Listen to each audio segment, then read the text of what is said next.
Tsaka, First movie mo to, di ba? yes po.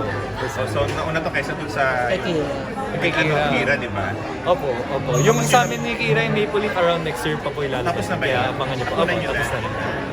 Okay. So how do you feel ang first movie mo, Maricel and Roderick ang Yung po, ka-actingan mo? mangyak-ngyak ako sa tuwa. Kasi po siyempre alam naman po nating lahat na hindi basta-basta yung makatrabaho sila Miss Maricel po at sila Tito Roderick. Kaya habang buhay, parang mas na-push ko yung sarili ko na galingan dahil po dun. Parang ayoko talaga siya i-take for granted kasi mahirap po talaga na mahirap na makasama sila. Kasi po siyempre, Diamond Star. Kaya po parang ginalingan ko talaga po, tsaka nag-research po ng maayos, tsaka ginawa ko po yung best ko na maging respectful talaga po sa kanilang dalawa. Na-intimidate ka ba? Na-intimidate ka.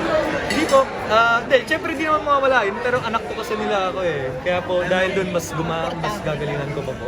Nung na-depress ang nanay mo dahil hindi ito nakapasok sa film fest, paano mo siya kinonfort? Yun, sinabi ko kay mami na, hindi naman sa MMFF yun.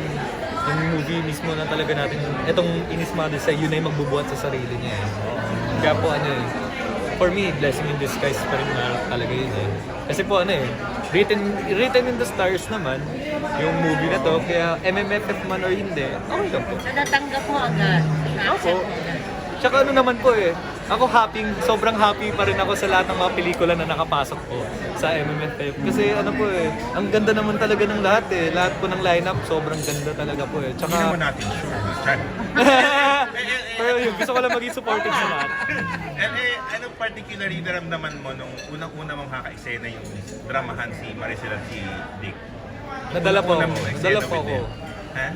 Nadala po ako sa kanila. As in, Hindi yung may kababa, may parang... siyempre, unang-una, kinabahan ako, pero dahil sa sobrang galing nila, nawala lahat ng kaba ko po kasi nadala na ako sa kanila Kasi po lahat ng eksena na ginawa namin, totoo po hindi na kami umaarte Kaya nga, doon ako sobrang thankful kay Miss Maricel at kay Tito Roderick dahil dinala din nila ako hindi nila ako pinabayaan po Tsaka sobrang giving sila as an actor and actress mo. Na kumbaga kung sila ka-eksena mo, lulutang ka talaga po.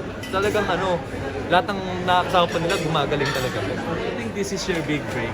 I mean, etong Inis Mothers. Yes po, I'm hoping. Pero big break man or hindi, tuloy pa rin po ako. Parang talagang mahal ko lang po kasi tuloy pa rin. Ano Dahil gusto mo, talagang award? napamahal na po kasi talaga ako sa acting Like gusto ko lang talaga po gumaling. Award or blockbuster? Yung gusto dalawa. Black Award. May Blockbuster. Blockbuster. Itong showbiz dream mo, ilang taong ka nung maramdaman mong gusto mong mag-artist? Siguro 14, 13, bata pa Diba lang. ano nag-trigger? Ano nag-trigger? Si Mami din. Kasi nung bata pa ako, basketball player talaga ako. Yun, wala. Hindi naman ako mayabang lang ako, hindi ako magaling Kaya yung nagyari po doon, pinakanta lang ako ng mami ko sa birthday ng lola ko na hindi, parang ako wala pa akong pake nun. Hindi, sige kanta, ganun. Nung pagtapak ko po sa stage yun, naramdaman ko po talaga na grabe, at home ako dito Parang iba yung naramdaman ko po nun nung kumakanta ako Wala pang alak yun Kaya kaya yun po, doon po nag-umpisa ang lahat, doon po ako napamahal. Ayun nga yung singing career mo, tuloy pa rin yun. Yes po.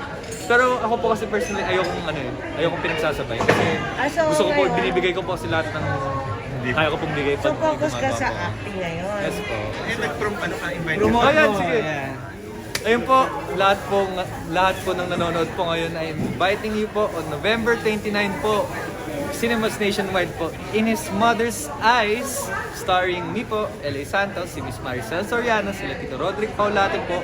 Kaya sama-sama po tayo umiyak at tumawa this coming November 29 po. See you there po.